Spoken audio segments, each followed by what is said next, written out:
नहमदुहु नुसल्ली अला रसूलिहिल करीम फ़अम्मा बाद फ़अऊज़ु बिल्लाहि मिनश शैतानिर रजीम बिस्मिल्लाहिर रहमानिर रहीम रब्बि शरह ली सदरी व यस्सिर ली अमरी वहलुल उक़दतम मिन लिसानी यफ़क़हू क़ौली रब्बी ज़िदनी इल्मा रब्बिरहमहुमा कमा रब्बयानी सग़ीरा अल्लाहुम्मा फ़क़्हिनी फ़िद्दीन आमीन।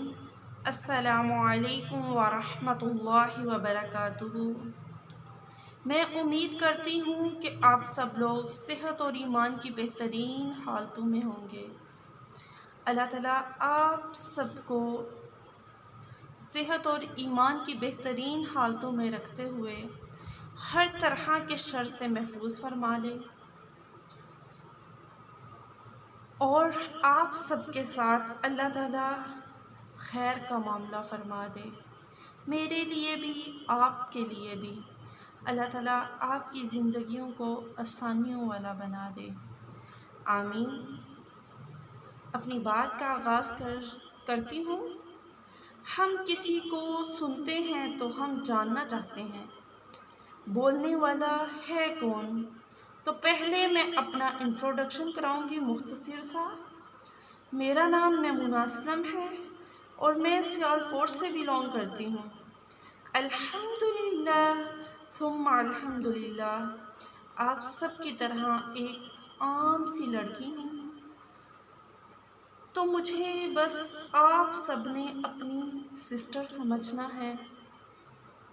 ना तो मैं कोई हाफिज़ा हूँ ना तो मैं कोई आलिमा हूँ, बस आप सब की तरह एक आम सी बंदी हूँ।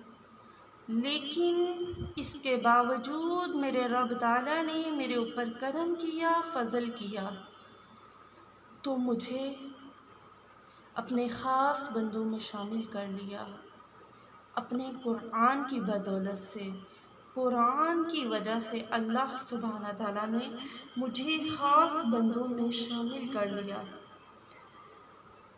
और मेरी ज़िंदगी को कुरान के साथ जोड़ दिया। मेरी दुआ है कि अल्लाह ताला आपको भी ख़ास करे, यानी अपने लिए, अपने दीन के लिए चुन ले। आमीन। तो मैं इधर आपको बताऊंगी कि मैं कुरान से पहले कैसी ज़िंदगी गुजार रही थी और मैं सुकून की तलाश में थी, लेकिन मुझे सुकून मिल नहीं रहा था। तो मैं अपनी बात का आगाज़ एक शेर से करना चाहूँगी।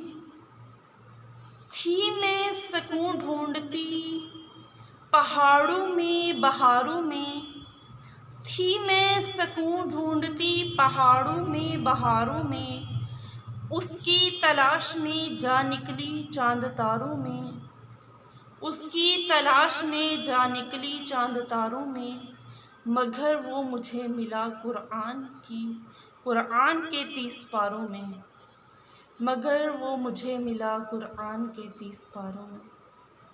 आप मेरी बात को समझ गए होंगे काफ़ी हद तक कि इंसान सुकून की तलाश में कभी घर से बाहर जाता है, कभी घर के अंदर सुकून तलाश करता है, लेकिन इंसान के पास ही सुकून होता है। कुरान हर घर में मौजूद है, लेकिन हम लोग उसको खोलते नहीं। हम खोलते हैं तो हम समझ कर पढ़ते नहीं। तो आइए हम जानते हैं कि कुरान को कैसे समझना है, कैसे सीखना है, हमारी ज़िंदगी का मकसद क्या होना चाहिए। हम सॉन्ग्स सुनते हैं सुकून की तलाश के लिए, कभी हम इधर जाते हैं कभी हम उधर जाते हैं, लेकिन हमें सुकून कहीं नहीं मिलता, कहीं पे भी नहीं मिलता। पार्टीज़ में भी जाकर हम कौन कौन से इलाके में जाकर सुकून की तलाश नहीं ढूंढते। वही बात आ गई, थी मैं सुकून ढूंढती पहाड़ों में बहारों में। इंसान कभी मरी जा रहा होता है, कभी नारान, कभी कागान, तो फिर इतने पैसे लगाकर बाज़ दफ़ा इंसान उम्रे पे भी जाता है, लेकिन हमें اتر جا کر بھی بعض لوگوں کو سکون نہیں مل رہا ہوتا، کیونکہ ہم قرآن کو سمجھ کر سیکھ کر نہیں پڑھتے۔ بعض لوگ عمرہ بھی کرتے ہیں تو اس میں بھی بہت زیادہ غلطیاں اور کوتاہیاں کر جاتے ہیں، کیونکہ ہم نے سیکھا نہیں ہوتا۔ تو ہم سب کو سیکھنے کی بہت زیادہ ضرورت ہے، ہر چیز کو سیکھنے کی ضرورت ہے۔ تو اللہ کے نبی کی حدیث ہے نا، انما الاعمال بالنیات، بے شک اعمال کا دار و مدار نیتوں پر ہے۔ تو پھر علم سیکھنے کے ساتھ ساتھ ہر انسان کو اپنی نیت بھی درست کرنی ہوگی۔ وہ نیت کیسے درست کرنی ہوگی کہ آپ اگر علم سیکھیں گے تو اللہ تعالیٰ کو راضی کرنے کے لیے علم سیکھیں گے، کہ اللہ سبحانہ تعالیٰ ہم سے راضی ہو جائے، اللہ ہم پر کرم کر دے، ہم پر فضل کر دے۔ اگر آپ کی نیت درست ہوگی تو آپ ہر زندگی میں کام آسانی سے کر سکیں گے۔ اگر آپ کی زندگی میں کسی بھی کام میں لالچ نہیں آئے گا تو آپ ہر زندگی کے وے پہ کامیاب ہیں انشاءاللہ تعالی۔ تو مجھے امید ہے کہ آپ کو میں نے چھوٹی سی حدیث سنائی ہے، انما الاعمال بالنیات، بے شک اعمال کا دار و مدار نیتوں پر ہے۔ تو نیت درست تو کرنی ہی کرنی ہے، اس کے ساتھ ساتھ ہم جو بھی سیکھیں گے، جو بھی کریں گے، ہم نے پرخلوص نیت کے ساتھ کرتے ہوئے